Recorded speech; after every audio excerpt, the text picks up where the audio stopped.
بسم اللہ الرحمن الرحیم۔ السلام علیکم ناظرین، میں ہوں آپ کا میزبان عبدالرحمن۔ اس ٹائم ہم موجود ہیں اسٹیٹ لائف بسال کے آفس میں۔ یہاں پہ 3 فیملیز کو ڈیتھ کلیم جو ہے وہ دیا گیا ہے۔ ہم اس ٹائم موجود ہیں اختر جاوید ایریا مینیجر منڈی بہاؤالدین صاحب کے ساتھ، تو ان سے ان فیملیز کا حال احوال پوچھتے ہیں جن کی پکچر آپ کے سامنے اسکرین پہ چل رہی ہیں۔ ان کا پوچھتے ہیں کہ ان کا جو ہے وہ آپ کے ادارے کے ساتھ کنیکٹ ہوئے کتنا عرصہ ہو گیا تھا، اور انہوں نے کتنی قسطیں پے کی ہوئی تھی، اور ان کو کتنا جو ہے وہ ڈیتھ کلیم جو ہے وہ دیا گیا ہے۔ جی سر۔ اعوذ باللہ من الشیطان الرجیم، بسم اللہ الرحمن الرحیم۔ میں ایریا مینیجر اختر جاوید بسال آپ کے چینل کا شکریہ ادا کرتا ہوں۔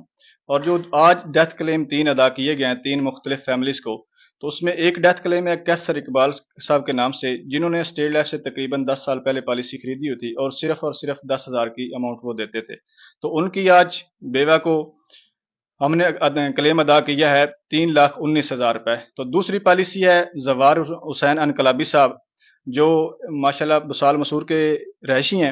تو ان کی والدہ صاحبہ کنیز بی بی کے نام پہ پالیسی تھی، تو ان کو آج ہم نے تقریباً 6,77,000 روپے ادا کیے ہیں ڈیتھ کلیم کی صورت میں۔ اور تیسرا جو کلیم تھا وہ تھا شمیم بی بی زوجہ محمد انار کا، وہ بھی بسال مسور کی رہائشی ہیں۔ تو ان کی صرف 20,000 کی 3 قسطیں ادا ہوئی تھیں، اور ان کا ڈیتھ کلیم ہم نے آج 4,42,000 روپے ادا کیا ہے۔ تو اسٹیٹ لائف کا مقصد چونکہ یہی ہے کہ عام لوگوں تک رسک کوریج پہنچانا، تاکہ جو ہمارے معاشرے کے بہت سے لوگ ایسے ہیں جو اپنے بیٹوں کی خواہشات پوری نہیں کر سکتے، تو جو والدین تھوڑی سی سیونگ کر کے 100 روپے پر ڈے کے حساب سے اگر سیونگ کرنا چاہیں تو آپ اپنے بچوں کے لیے 30 لاکھ روپے تک سیونگ اکٹھی کر سکتے ہیں۔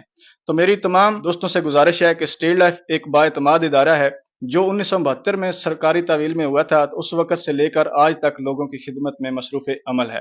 تو انشاءاللہ میں اپنے تمام کسٹمر سے یہی وعدہ کرتا ہوں، اور بے شک آپ اپنے چینل کے حساب سے پوچھ بھی سکتے ہیں کہ میرے کسی کسٹمر کو بھی ایک فوٹو کاپی کا پیسہ بھی ہم نے ان سے ادا نہیں کیا، چونکہ ہمارا ادارہ صاف اور کلین ہے۔ تو انشاءاللہ ہم اس کی خدمت کے لیے دن بدن اپنی کوشش کو جاری رکھیں گے۔ والسلام۔ تو اختر صاحب سے میرا جو آگے سوال ہے وہ یہ ہے کہ آپ کے ادارہ جو کلائنٹ سے رقم جو وصول کرتا ہے وہ کس صورت میں وہ استعمال کی جاتی ہے، اور اس کا آگے جو ہے وہ لائے عمل کیا ہوتا ہے؟ جی۔ تو جو اسٹیٹ لائف کسٹمر سے رقم وصول کرتی ہے، ہمارا کاروباری ادارہ ہے، اس کو ہمارے ڈپارٹمنٹ علیحدہ ہیں، وہ انویسٹ کرتے ہیں۔ جہاں سے انویسٹ اچھی جگہ پہ ہوتی ہے، انویسٹمنٹ والے پلان جو ہیں وہ بالترتیب علیحدہ۔ سب سے مین پراپرٹی کا کام ہے ہمارا اسٹیٹ لائف کا۔ تو شہروں سے آؤٹ تھوڑی سی لوکل جگہ پہ ہم پراپرٹی ہمارا ادارہ خرید لیتا ہے، تو کچھ عرصے بعد 10 سال 20 سال یا 15 سال بعد وہی پراپرٹی ہم سیل کر کے اپنے کسٹمر کو منافع کی صورت میں رقم ادا کرتے ہیں۔ تو دوسری صورت ہوتی ہے ڈیتھ کلیم کے حوالے سے۔ تو کسی کسٹمر کا بھی ایک قسط بھی ادا ہو تو اس کے بعد جو ایگریمنٹ ہمارے ساتھ پہلے دن سائن کرتا ہے، یعنی 20,000 کی پالیسی پہ 4 لاکھ ایگریمنٹ بنتا ہے، تو ایک قسط ادا ہونے کے بعد ہی ہمارا ادارہ وہ 4 لاکھ دینے کا پابند ہوتا ہے۔ تو آپ کے ادارے کے ساتھ اگر کوئی نیا کلائنٹ جو ہے وہ جڑنا چاہے تو اس کے لیے کیا ریکوائرمنٹ ہے اور اس کا کیا طریقہ کار ہے؟ نیا کلائنٹ کے لیے جو بھی لوگ ارننگ پرسن ہیں، جو لوگ کما رہے ہیں، بے شک چھوٹی مزدور ہیں، دیہڑی دار آدمی ہیں، میسن ہیں، جن کی چھوٹی سی بھی انکم ہے، وہ اپنے بچوں کے لیے اپنی بیٹیوں کے لیے تھوڑی سی انویسٹمنٹ کر کے ہمارے ساتھ صرف شناختی کارڈ کی کاپی اور جتنی قسط وہ رکھنا چاہتے ہیں سالانہ افورڈ کر سکتے ہیں، وہ اپنی رقم مختص کر کے اپنے مائنڈ کے لحاظ سے، تو اس کے حساب سے ان کو پھر پرافٹ بھی دیا جائے گا۔ ناظرین، اختر جاوید صاحب ایریا مینیجر منڈی بہاؤالدین اسٹیٹ لائف ہمارے ساتھ موجود تھے۔ تو جیسا کہ آپ نے دیکھا کہ آلریڈی 3 فیملیز کو ہے وہ ڈیتھ کلیم ادا کیا جا چکا ہے۔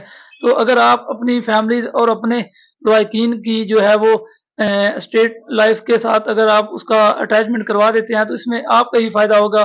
ادارے کا تو ظاہری بات ہے فائدہ ہوگا ہی ہوگا، لیکن اس میں زیادہ فائدہ جو ہے وہ عوام الناس کا ہوگا۔ تو اسی کے ساتھ دیجیے اجازت۔ اللہ حافظ۔ Thank you. السلام۔